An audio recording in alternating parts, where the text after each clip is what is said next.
Hi, everyone, and welcome to our webinar on Sacred Mountains by Edwin Bernbaum. I'm Beatrice Rail. I'm Cambridge University Press's Religious Studies editor, and I have Ed Bernbaum here today to discuss the second edition of his book, Sacred Mountains of the World, which is now widely considered to be a classic. Ed and I will discuss the book for about 30 minutes, and then we will open the virtual floor to your questions. Throughout the webinar, I'd like to invite you to submit your questions using the Q&A button that you will find on the toolbar at the bottom of the screen. And I will read out your questions to Ed as they come in. But first, I'd like to introduce our speaker.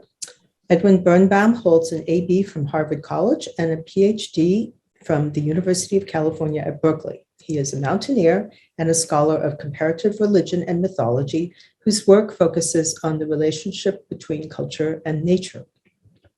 The first edition of Sacred Mountains of the World won the Commonwealth Club of California's Gold Medal for Nonfiction and the Giuseppe Mazzotti Special Jury Prize in Italy for Literature of Mountains, Exploration and Ecology. And the book was also shortlisted for the Boardman Tasker Prize for Mountaineering Literature in the United Kingdom. So obviously there's a lot there, and it's even better in the second edition. So I know, Ed, that you'd like to start with just a little bit of a visual show of what's in the book. So why don't you share your screen with the participants? Okay. All right.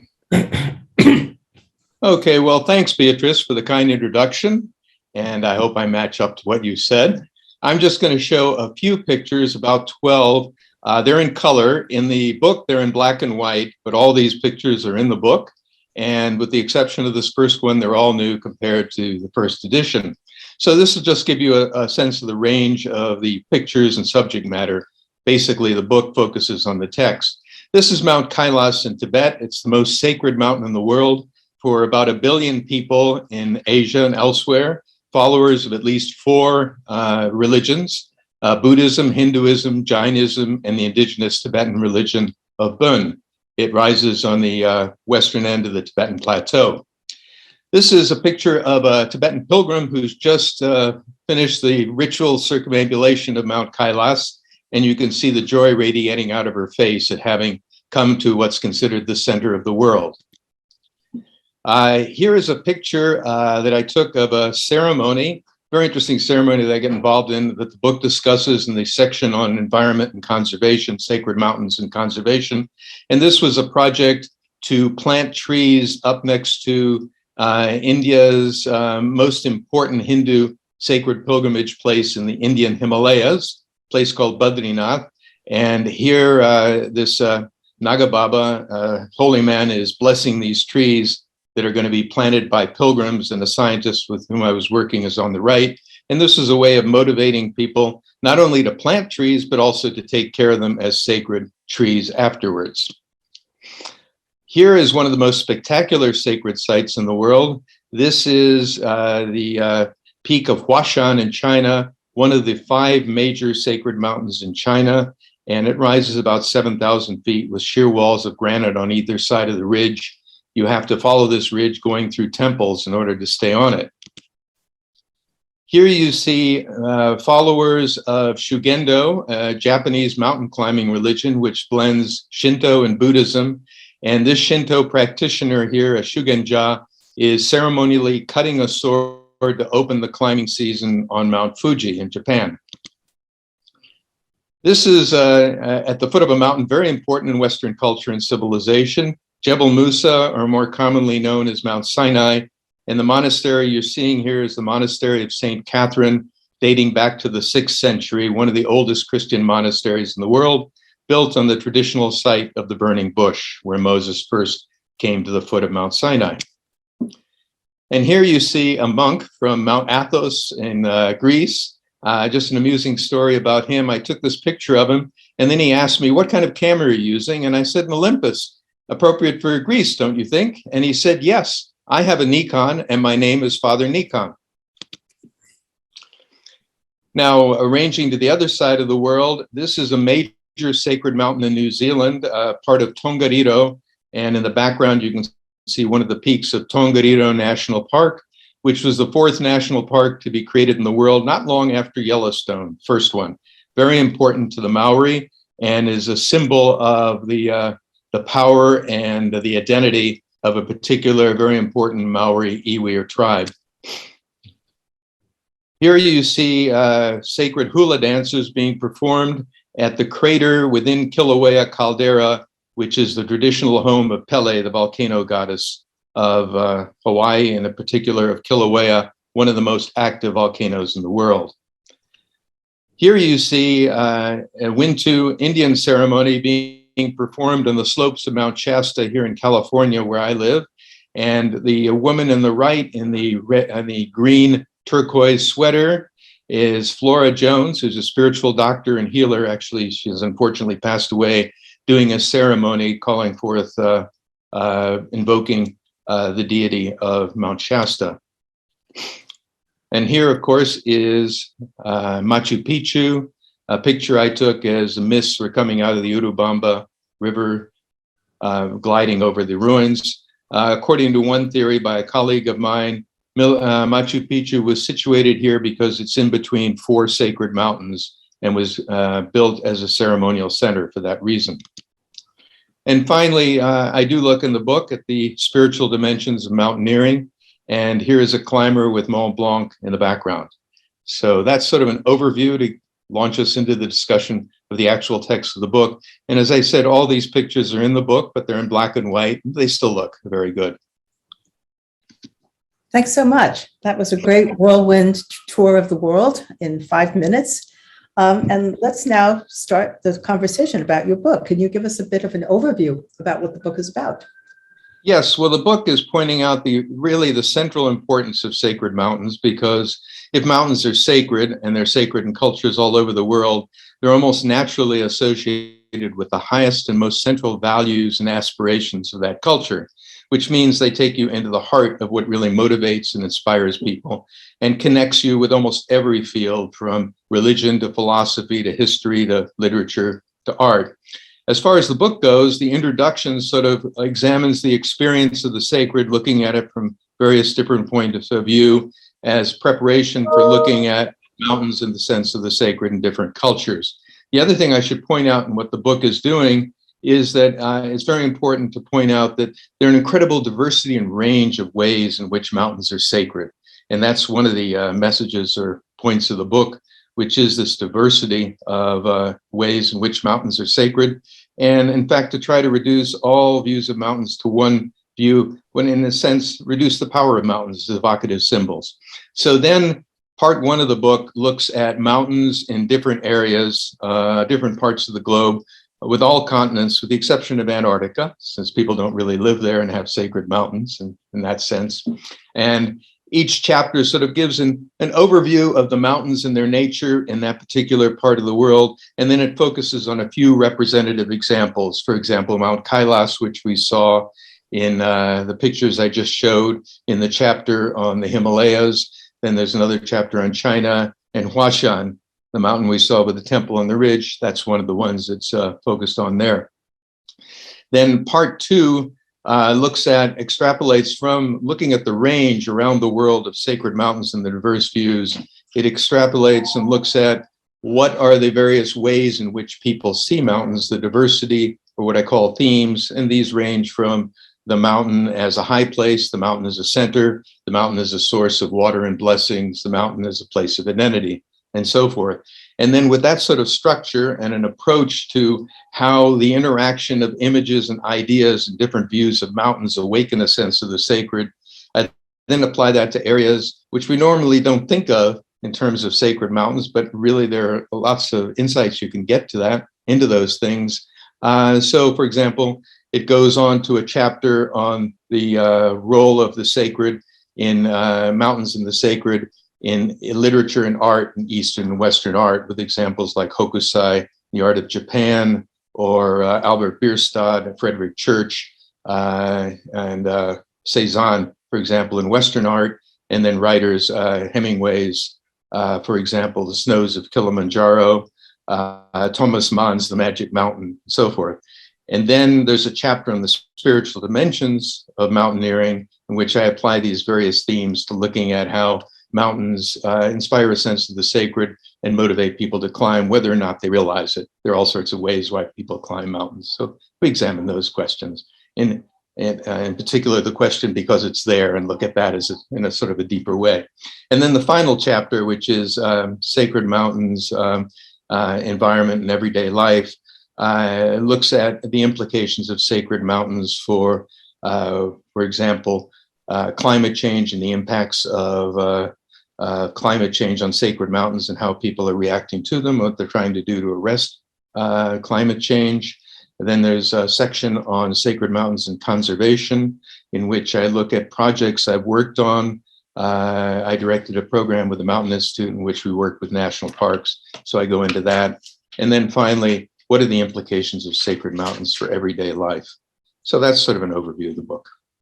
Well, thanks so much. Could you tell us how you became interested in mountains? Well, that's something of a story. My father was my parents actually both were in the Foreign Service. And when I was 2 years old, we moved to Quito, Ecuador in the Andes. So my earliest memories are of snow-capped peaks on the equator. We moved back to Washington, D.C., and I fell in love with snow. There was something mysterious and beautiful about snow. It's sort of the mystery, the smoothness. It's almost, I wouldn't have called it sacred, but for me, snow awakened a sense of the sacred. So we moved back to Ecuador when I was a teenager, and I thought, wow, wouldn't it be neat to go up to snow on the equator, the conjunction of opposites? Somebody put me in touch with an Ecuadorian mountaineering club, and I started climbing, and I continued in college, and that led to my going to the Peace Corps to Nepal, where I got caught in an avalanche, and then eventually wound up working on a project to list and microfilm Tibetan texts near Mount Everest, in the course of which I wound up writing my first book, which was on Tibetan myth of Shambhala, which is a hidden sanctuary, something like Shangri-La and Lost Horizon, but has a very deep meaning in Tibetan Buddhism. And I looked at it very generally and how it links to myths around the world and its inner meaning. And that led to basically doing a book on basically sacred mountains, because I gave an all-day seminar for University of California, Berkeley Extension on my first book. And they said, can you do another? And I said, how about myths and legends of the Himalayas? And they said, how about something broader? And I said, well, how about sacred mountains of the world? And it was launched. And I did it at the Smithsonian. And then it was a book that actually drew together lots of interests I had, obviously climbing, mountains, philosophy, literature, spirituality, and so forth. There's a leap, though, between being interested in mountains and loving snow and starting to appreciate the spiritual dimensions of mountains. And how did that happen? How did that develop in you? Well, actually, I realized, for example, when I started climbing in Ecuador, when you go up into the mountains on the equator, you're down in the valleys, it's very green, and you go up and suddenly you're in a realm of snow and beauty and sculpted, glaciers and so on. And there's a real sense of transcendence. You're sort of leaving this world and transcending to something higher. So I wouldn't have called it sacred back then, but it was really a spiritual impulse that was drawing me up to the mountains. I mean, I climbed it for all sorts of reasons, but that was one of them. And then being in Nepal, I went there with the Peace Corps, as I said, and I was kind of interested in the culture in addition to climbing. And I became interested in what mountains mean to people and how they inspire people. And then I had, some experiences in the mountains that awakened that sense of the sacred in myself. So which of your many climbing experiences has had the most impact on your life? I know you've literally climbed all over the world. So but tell us about one incident that really changed your life. I should point out first that I'm a bit of a has-been climber. I haven't climbed in a long time. It was interesting. When I went to Nepal, I was first interested in the high peaks. And then I got more interested in what's called trekking and moving around through the landscape, interacting with people in villages. So I sort of shifted that way. But certainly in terms of the mountain that's had the biggest impact on my life, it's Annapurna, which is one of the world's highest peaks. It's over 26,000 feet. I went on an expedition in which we were trying to climb one of the peaks in the Annapurna range called Annapurna South, about 24,000 feet high. And I got caught in a big avalanche. Would you like me to describe that? Yes, please. I don't think most Okay. people have that experience. So, Okay. First of all, I should preface this by saying I'm a very cautious person, even though it sounds like I wasn't. We were up at almost 20,000 feet, and we were following some others who were leading a trail. One of them was a very good climber who had made the first winter ascent of Denali or Mount McKinley in Alaska, which is quite a feat. Anyway, he was leading us straight up under what's called a hanging glacier, and I was very nervous about this. But there was about 2 or 3 feet of fresh powder snow, and we had heavy packs on. And I wanted to get out of the way of that because I knew we were in a runoff slope for avalanches. And I looked up and I could see he was going to go across what's called a hanging glacier. That's a glacier that comes over a cliff, it hangs, and then as it moves, big chunks fall off, the way icebergs are created by glaciers moving into the ocean. I looked up and I saw the hanging glacier suddenly blur as though a film of plastic had been put over it.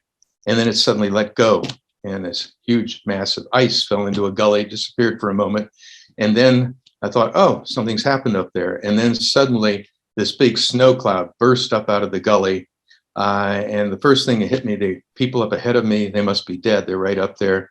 And then suddenly I went from being an observer to a participant because the avalanche burst across the slope. The avalanche cloud was maybe a couple of 100 yards wide, 100 feet high. It was the loudest thing I'd ever heard. It sounded like 100 or 1,000 thunderstorms. It was roaring down at me. We tried to run, but there was no place to hide, literally. And it suddenly hit me with absolute certainty I was going to die. Because as far as I knew, you didn't survive an avalanche of this size. I'd been in a small avalanche on a peak in Alaska, but this was just much, much bigger and it had ice in it.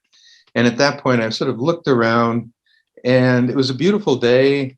I didn't see my life go by me, but I looked and I saw mountains around me as though they were on a screen of a movie theater that I was about to step out of. And then I just gave up. And at that point, something deep inside just rose up and took over. And then I was watching myself doing everything very smoothly, very precisely, as though I knew exactly what I was doing, but I didn't know what the hell I was doing. I lay down on the slope. There was a cloud that came across the sun, a roar, and then suddenly bang, and I was flying, going up to maybe 100 miles an hour. I don't know. Avalanches go at different speeds. And I found myself swimming, and I couldn't understand why, because I could feel things hitting me, which I assumed were blocks of ice, and I thought I'd be crushed. This went on for a long time, and at the end, I thought, well, I better be at the top of this avalanche before it stops. And I thought of an airplane taking off into the wind. So I tried to turn around to go into the avalanche. I've been going with it, and it flung me in the opposite direction into a slanting dive, threw out my arms, and came to a stop. Now, I'd always thought of snow as being nice, white, fluffy stuff. In an avalanche, it sets like concrete. I couldn't move at all. My hands were bare. I'd lost my mittens. I couldn't even wiggle my fingers. And worse, I couldn't breathe at all. To me, that was one of the most terrible ways to go, to be imprisoned and suffocating. And for a moment it was.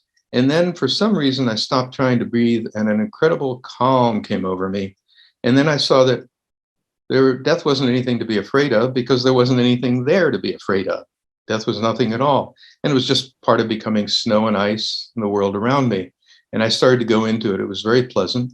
And at that point, one of my hands with no conscious direction from me went bang. And I suddenly had an airspace in front of my mouth and I could breathe. And then I started thinking, well, I can't depend on anybody to get me out because nobody's going to come looking for me for at least 2 or 3 weeks. So I've got to get out. And I tried to dig. I couldn't. It was icy. I could just feel my boots just sticking out. I learned later that people had suffocated to death being buried less deeply in the snow than I after an avalanche. And again, there was this terror and then calm. And then all of a sudden, my body just sort of went bang, and I popped out. And then I got out, and my hands were bare. They felt frozen. I heard a yell from the other person who was on the rope with me, and he said, "Come up and get me out." And I was just totally wasted, but I staggered up to him, and he said he was buried from the waist down. I'd done an Australian crawl. He'd done something on his back and wound up buried from the waist down. He said, "Dig me out." And I said, "I can't. My hands are frozen." And he said, "Dig anyway." So I started kicking at the snow over his legs with my crampons, the spikes in my boots. And I was afraid of gashing him with the spikes. So I wasn't kicking very hard. The snow was really, really hard. We weren't getting anywhere. And at that point, all of a sudden there was a big boom and another glacier let go up above us and another avalanche cloud came toward us. I tried to run, but the rope was tangled around my leg, and all I could do was look at the avalanche and think, oh my God, after all this, it's unfair. And the avalanche stopped right next to us. So I dig like hell and we got him out. So that was the most powerful experience. And it was kind of interesting. It felt like, I remember in the avalanche, there was a point when I realized I was going to die or thought I was going to die. It felt like the whole universe just flipped over in the pit of my stomach. It would never be the same. And after the avalanche, things had been going wrong, and then suddenly they went really well. I went out to the Everest area, climbed a peak with a Sherpa who was kind of like Zorba the Greek, wound up trekking to Kathmandu with the head lama of the main monastery, fell into this project to list and microfilm Tibetan books, and various things happened. Wow, so clearly had an impact on your life. And did that coincide with your deciding to do the first edition of the book, or was that some years before?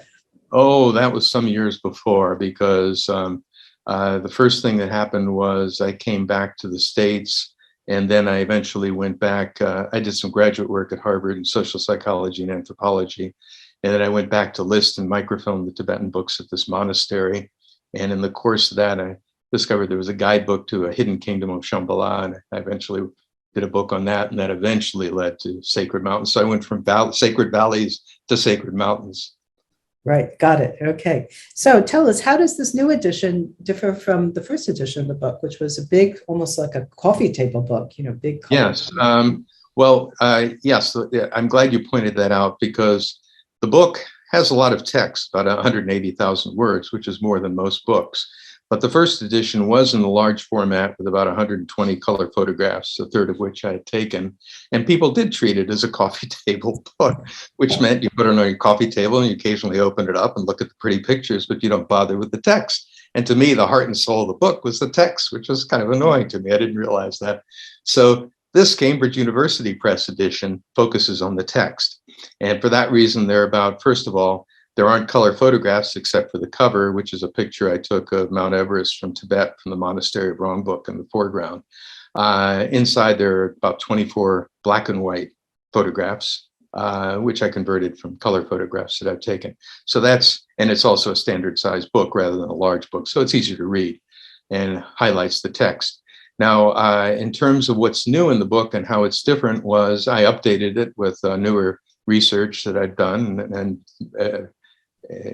developments, things that have happened. For example, there's a new section on Mauna Kea in Alaska and Hawaii, not Alaska, and Hawaii, that focuses on the controversy between Native Hawaiians and their traditions about Sacred Mountain and astronomers and putting telescopic observatories on top of a sacred mountain, in particular, a very big one. So I focus on that. So there are a number of new mountains. That's one of them that I focus on.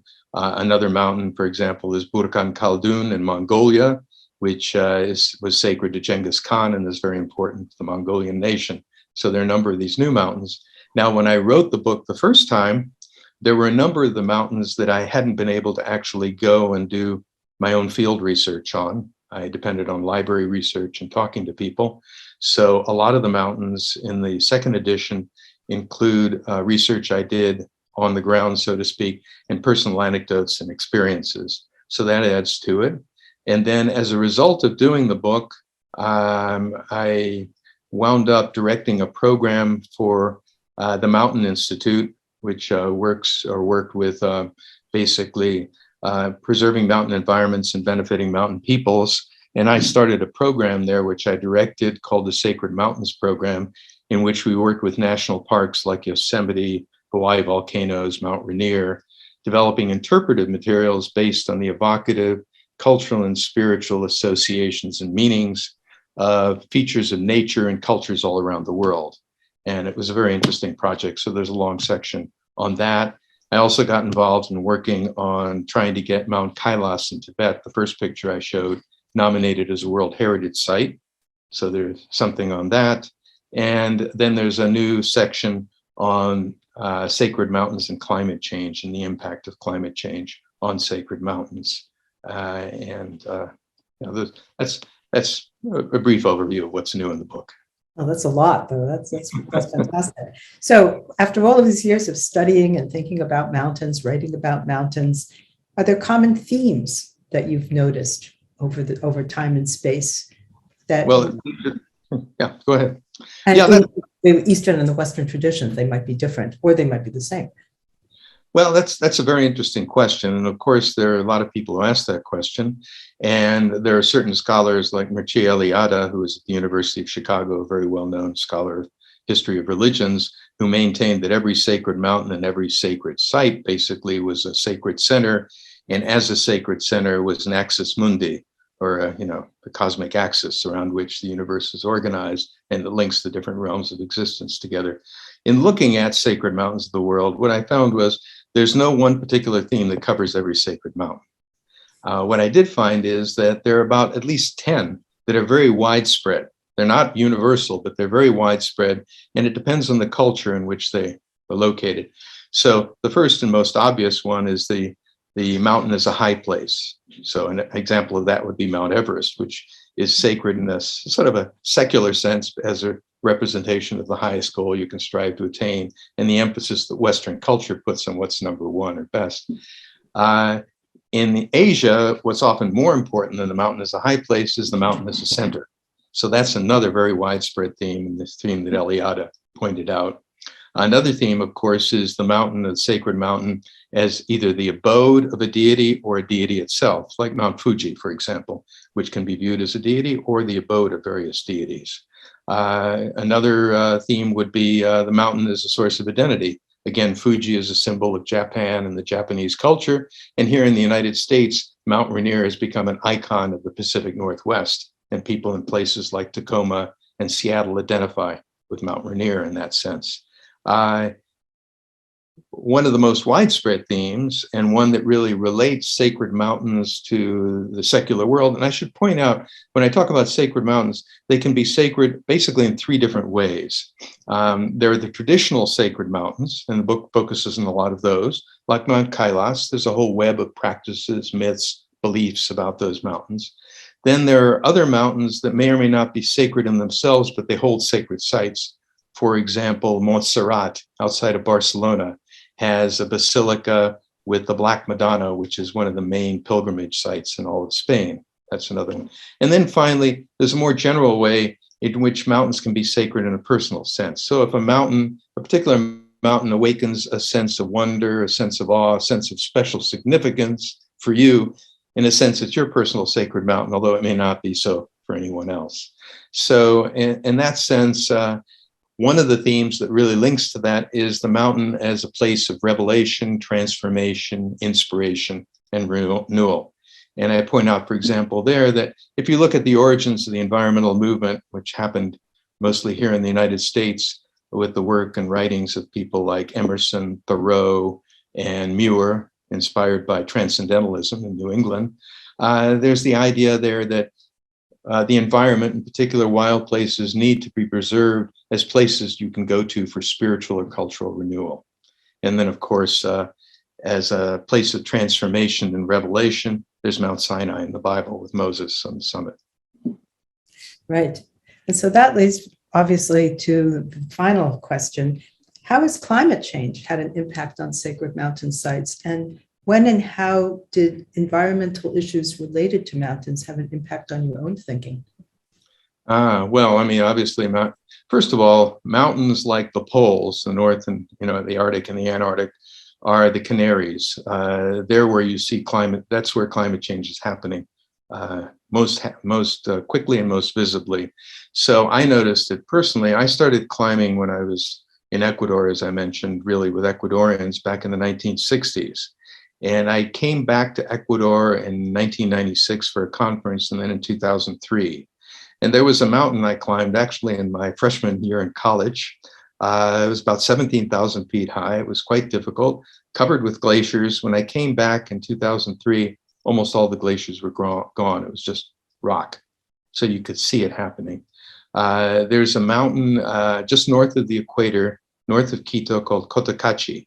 It's about 16,000 feet high. It had glaciers on it and permanent snow, and that's now gone. It's a sacred mountain for the people in that area near a town called Otavalo. And for them, this is really, a dangerous thing that's happening, because they've taken this as a sign that Mama Kotakachi, who's the deity of the mountain, the female, is angry with them and has withdrawn her blessings in the form of snow, and now the mountain is black, and that's bad. So there you could see that there. There are a number of other places where this is happening. You see it in of course, a lot of it was with glaciers in the Himalayas.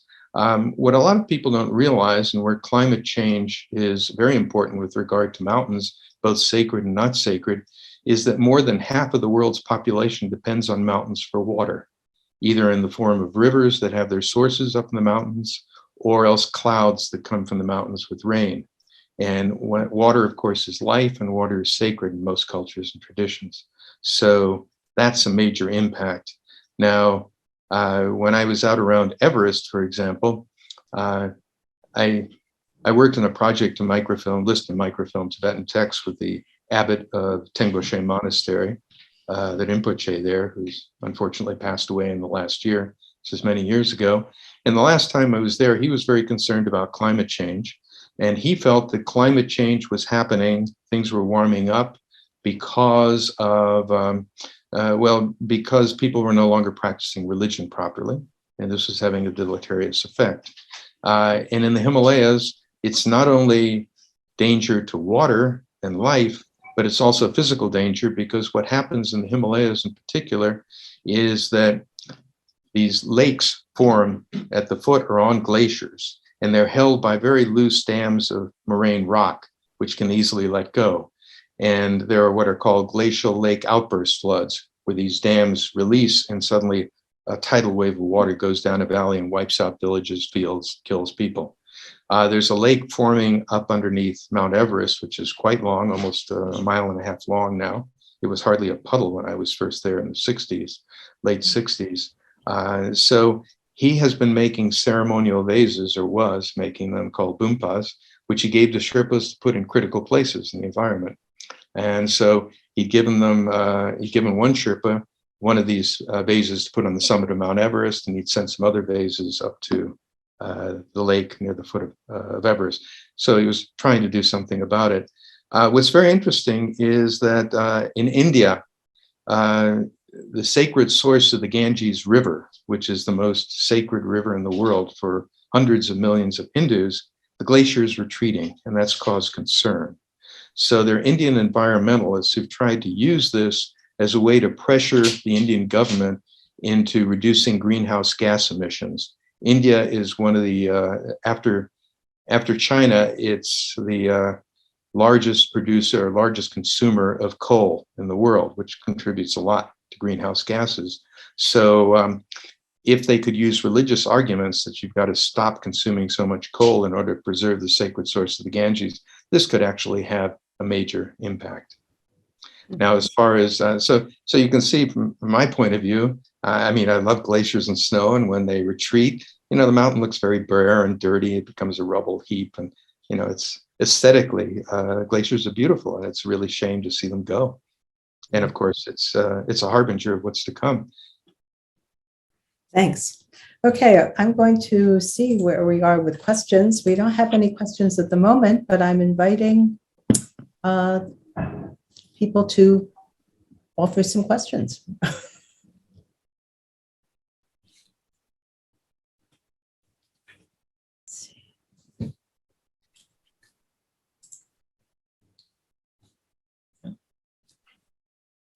And in the meantime, would you like to tell us anything else about your book?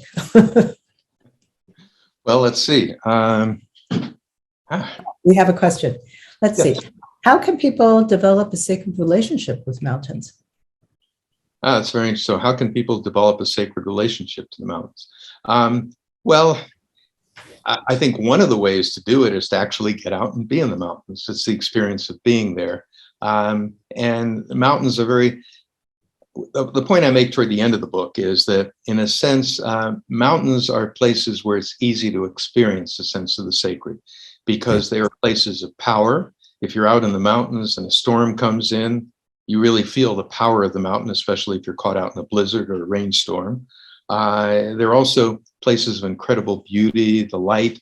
Often ideas of the sacred are connected with light, where you have all sorts of phenomena of light, the mountains at dawn, where a beam of light will suddenly shine through the clouds and hit a peak. They raise your eyes up. So if you can experience something, and that's another point I make in the book, which is you ask for a general theme, not that all themes are general, but I would say in a very general way for many sacred mountains, especially developing a personal relationship, mountains have the power to awaken an experience of something of deeper significance or deeper reality, whatever that is for you, whether it's religious or not, that gives meaning and vitality to your life. So if it enriches your life in a certain way, that's one way to establish that sacred relationship to a mountain. The other is to, if you're going into mountains, many mountains are important and sacred to indigenous groups. And it really enriches the experience and opens you to what's there. If you can look and find out, well, what does this mountain mean to the people who live in the vicinity of the place?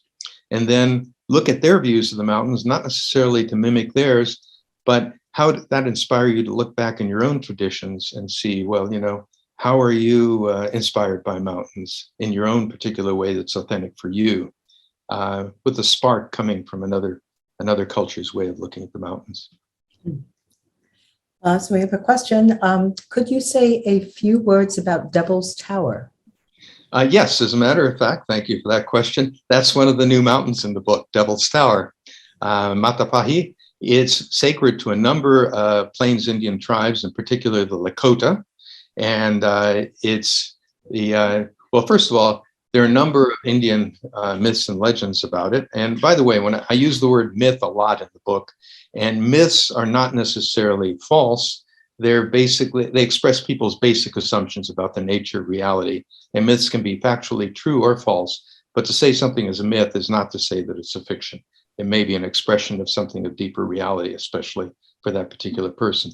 So in this case, one of the stories is that there were some Indian girls and they were being chased by a bear, and they jumped on top of a rock, and then they called for help, and the rock rose up and the bear went after them, scraping with its claws. And that's why when you look at Devil's Tower, you see all those vertical lines of this volcanic peak coming down it, because that's the bear scraping down. Now, the mountain is very important, especially around June, July, where there's a ceremonial season. They'll do the sun dance and that sort of thing. So they requested that basically climbers not climb during that time because it was a desecration. In particular, also when people are climbing, they're using pitons and carabiners, and there's clanking and makes noise, and that's inappropriate. So the park was happy to stop climbing. Unfortunately, most climbers said that's fine and they would observe that. But there were a group of guides at Devil's Tower who said, this was a violation of their freedom to practice their religion, which was climbing. So they took it to the courts.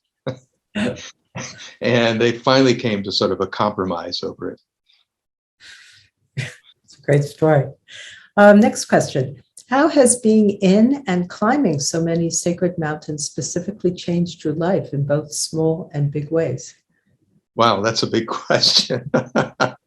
Well, certainly, first of all, not all sacred mountains do you climb, especially here in North America. You don't climb them. And what's very interesting is, for example, in India and Nepal, Tibet, you don't climb mountains ritually, you circumambulate them, you walk around them. So Mount Kailas, which I showed at the beginning, there's a circumambulation route that goes around it. It's very interesting, within the same religion, so-called same religion of Buddhism, in China and Japan, the ritual is to climb the sacred mountain.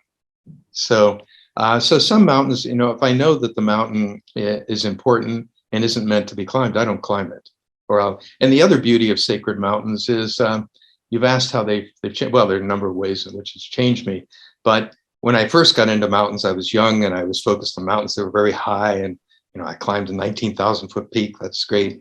As I went into the mountains and what they mean, I gathered, I became more and more appreciative of smaller mountains.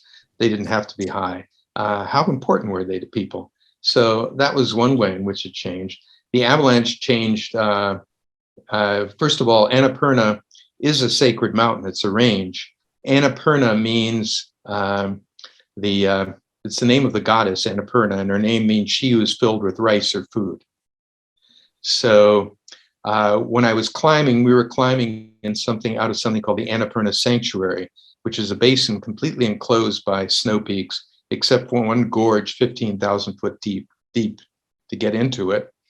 And so I was climbing on a sacred peak in a sacred valley, so to speak, when the avalanche hit. So the first thing that happened was, in terms of its effects on me, this was happened the first night, actually, but it took many years for me to appreciate it over time. I woke up in the middle of the night, and in the avalanche, I lost everything. I even lost my identity. I lost my passport. It was in my pack, which disappeared and buried along with my camera. So I thought I was going to have terrible nightmares. And I had been having a terrible time getting to sleep at altitude up to that point. I woke up in the middle of the night. For the first time on the expedition, I felt like climbing the mountain just for the sheer joy of climbing it, not to prove anything, but just for the joy of climbing it. Well, over the years, I gradually realized that when I do things for the joy of doing them, and in a sense, writing Sacred Mountains, I did in part for the joy of doing it, that's when I do them best and they have the best effects on people. So that was one of the things that came out of it that affected my life. Another was, afterwards, I thought I would have nightmares, and I didn't. And I thought that was very strange. And then I started thinking, I was about 23 at the time, why am I going out and climbing mountains? The perennial question. And, why do you climb mountains?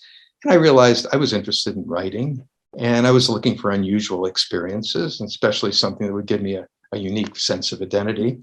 And I thought, well, climbing an unclimbed mountain, or even a 24,000 foot mountain that we're climbing, that's unusual.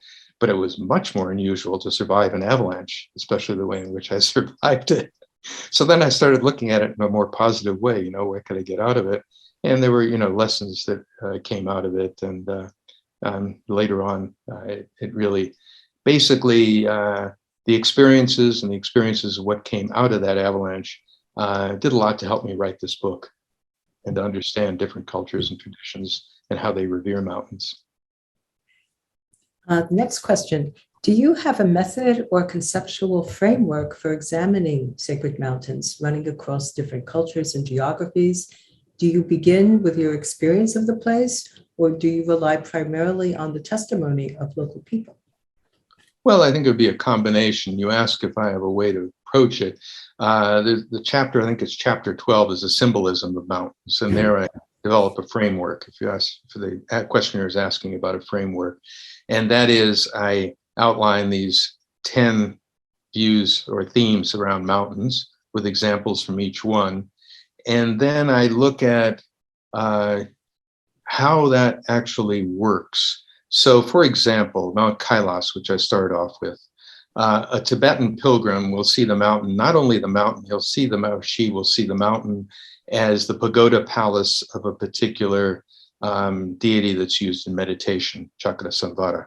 So what you've got is the mountain, and then the view of the mountain as the palace of this deity. What happens is these two images kind of fuse together. So you experience the mountain as the pagoda palace if it's really sacred. And what happens there is it awakens a sense of the sacred, which in a sense carries over across cultures. Although I should point out, first of all, the word sacred is a Western word. It comes originally from Latin, and there are cultures that don't have the word for sacred, or they have a very different approach to it. So even the word sacred doesn't cover every culture. That's a problem too.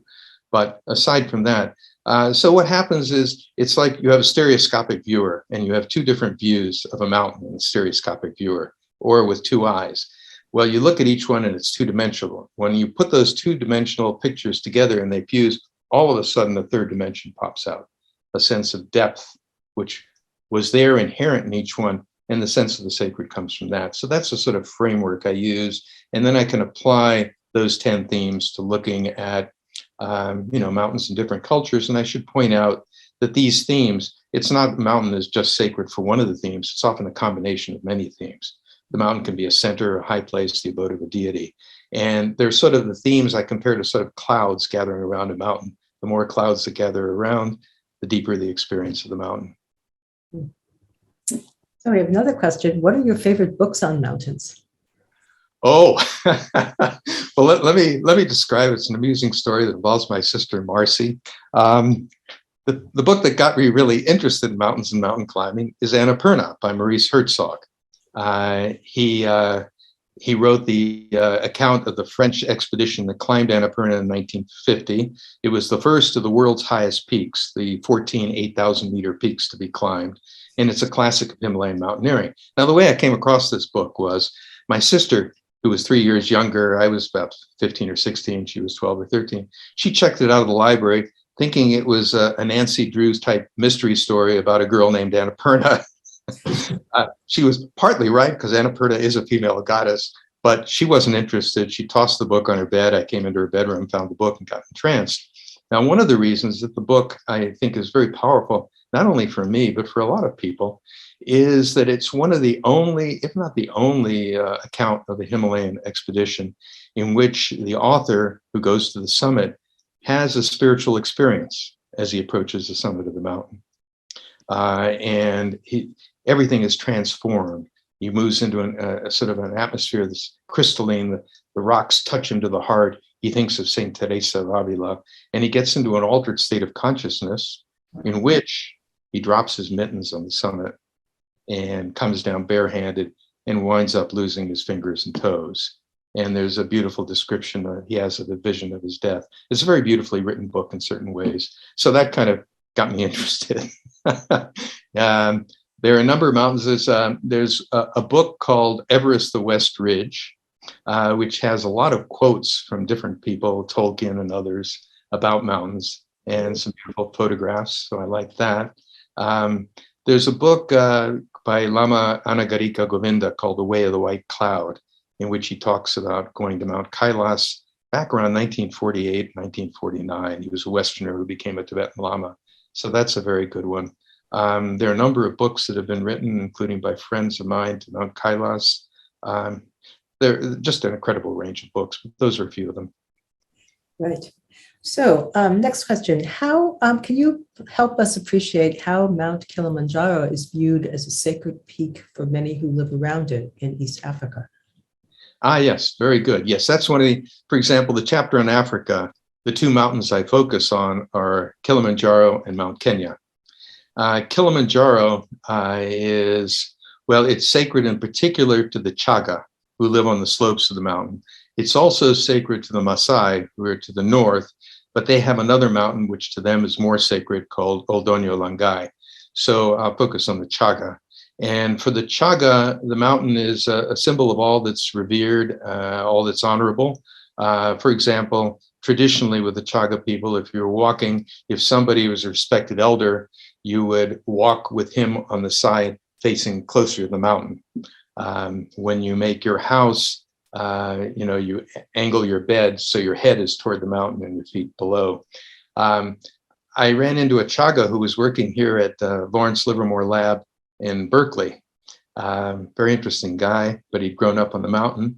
And a lot of the old Chaga beliefs had been lost because of conversion to Christianity. But I looked at those, so I ran a few of them by him. And one of the things that people would do, the Chaga, is that when they see the mountain as a form of respect, they would spit. Sort of the opposite of how we consider spit to be. And I mentioned that to him, and he said, oh, yeah, that's interesting, because whenever I come back to Kilimanjaro, the thing is, the first time we see it, we spit, and we don't know why.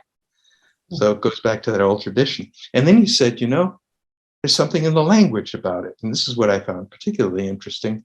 He said, in the Chaga language, you have the equivalent of prepositions, and also terms. So, for example, there's a mountain near Kilimanjaro called Meru. So you would say, I go to Mount Meru, or I go to Lake Victoria. In the case of Kilimanjaro, which they call Kibo, you simply say, I go Kibo. You don't say to or Mount. And I said, that's very interesting. What other things are like that? He said, I can think of only two. One is home and the other is heaven, both of which are sacred places. So it's embedded right there in the language. Very nice. So next question. We've known the science on climate change, the causes and the solutions for decades, but we have not yet done anything to substantially address this existential threat. Is this perhaps in part a result of us lacking a loving and sacred relationship with nature? Isn't love the foundation for good stewardship? perhaps the cross-cultural tradition of sacred mountains could offer us a sustainable paradigm to move forward with. I think that's an excellent suggestion. Yeah, yes, certainly. And,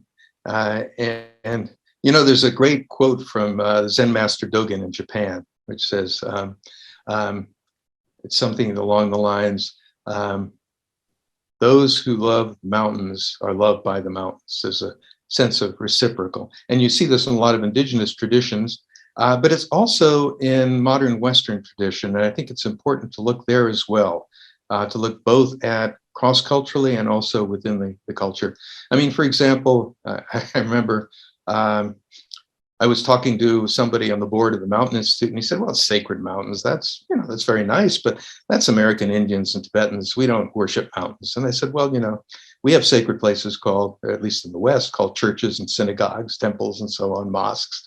You don't worship them, but you go to them to worship, to commune with something of deeper reality or significance for you. So it's there. And, if you look in the Bible, the three most important events in the Torah are the three covenants with God, and they're all connected to sacred mountains. So I agree with the questioner. It starts with the love of mountains, but it has to be translated into action. And there's also a question of, there are a lot of material values that are driving climate change. And in a sense, their functioning is the equivalent of sacred values and have to be recognized for that. I mean, for example, if your primary and ultimate concern is to raise GDP, you're going to burn more coal in order to make energy, to make more cars and so on, and produce more electricity and more goods. So you really need to look at that and shift back to understanding of nature. But it's a very difficult question. And I brought up what happened in India. They're in a hard place because there is the recognition that climate change is affecting the air quality. Delhi has some of the worst air quality in the world. And of course, the Himalayas are melting, and they're the abode of snow. That's what the word means, and the source of their sacred rivers and their livelihood. In fact, their very existence on the hot plains of India.